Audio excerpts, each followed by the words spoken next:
Good morning, আমি doctor Hasanuzzaman বিশ্বাস, শিশুরোগ বিশেষজ্ঞ।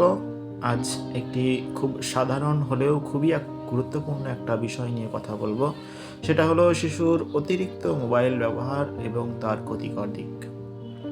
শিশুর অতিরিক্ত মোবাইল ব্যবহার এবং তার ক্ষতিকর দিক, এই টপিক নিয়েই কথা বলবো আজ।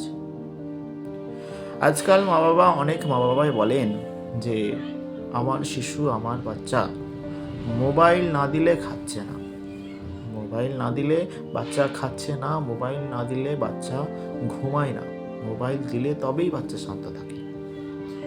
কিন্তু এইভাবে মোবাইল দিয়ে বাচ্চাকে শান্ত রাখা কি ভালো? এটা কি খুব ভালো দিক? চলুন দেখি।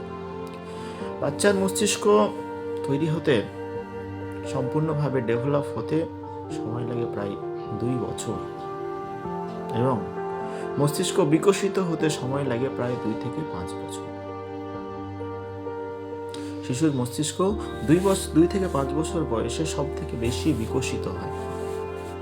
শিশু এই সময়ে শেখে কিভাবে কথা বলবে, এই সময়ে শেখে যে চোখে চোখ রেখে কিভাবে বুঝবে, কিভাবে আবেগ প্রকাশ করবে, এবং শেখে কিভাবে মনোযোগকে ধরে রাখতে হয়, কিভাবে মনোযোগ ধরে রাখা যায়। মোবাইলে দ্রুত বদলানো ছবি, মোবাইলে দ্রুত বদলানো আলো শিশুর মস্তিষ্ককে অতিরিক্ত উত্তেজিত করে, যার ফলে শিশু মনোযোগ ধীরে ধীরে কমে যায়, মনোযোগ শক্তি কমে যায়। আমি অনেক শিশুকে দেখেছি যে 2 থেকে 3 বছর বয়সেও কথা বলছে না, ডাকলে তাকাচ্ছে না, অল্পতে রেগে যাচ্ছে। আর যদি মোবাইল কেড়ে নেওয়া হয় তাহলে বাচ্চার অতিরিক্ত কান্না, অতিরিক্ত যে থামানো যায় না। এর কারণ অতিরিক্ত মোবাইল দেখা, অতিরিক্ত স্ক্রিন টাইম।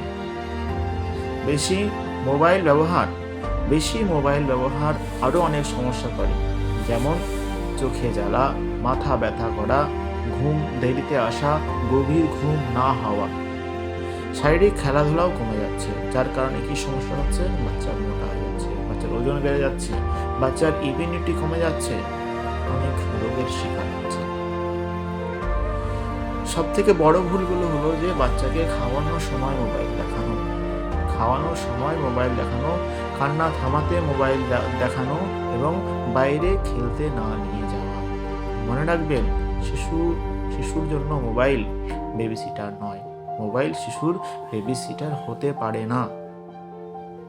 আমার পরামর্শ হচ্ছে যে বাচ্চাকে 2 বছর বয়সের আগে একদম মোবাইল দেবেন না, একদম নয়। 2 বছরের পরে 2 থেকে 5 বছর বয়সে প্রতিদিন 30 মিনিট দিতে পারেন, তাও মা বাবার উপস্থিতিতে।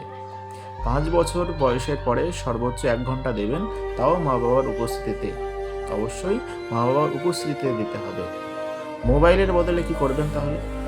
মোবাইলের বদলে শিশুর সঙ্গে কথা বলুন, গল্প পড়ুন, গল্প পড়ান এবং বোঝান, গান শেখান, ছবি আঁকুন এবং ছবি আঁকান। প্রতিদিন শিশুকে একটু হলেও বাইরে নিয়ে গিয়ে খেলতে শেখান বা খেলান। এটাই হলো আসল চিকিৎসা। শিশু আজ চুপ থাকলেই শিশু সুস্থ নয়, শিশু আজ সুস্থ নয়। অভ্যাস বদলাতে হবে। আজ অভ্যাস বদলালে আগামীকাল ভবিষ্যৎ বদলাবে। তো ভিডিওটি ভালো লাগলে শেয়ার করবেন।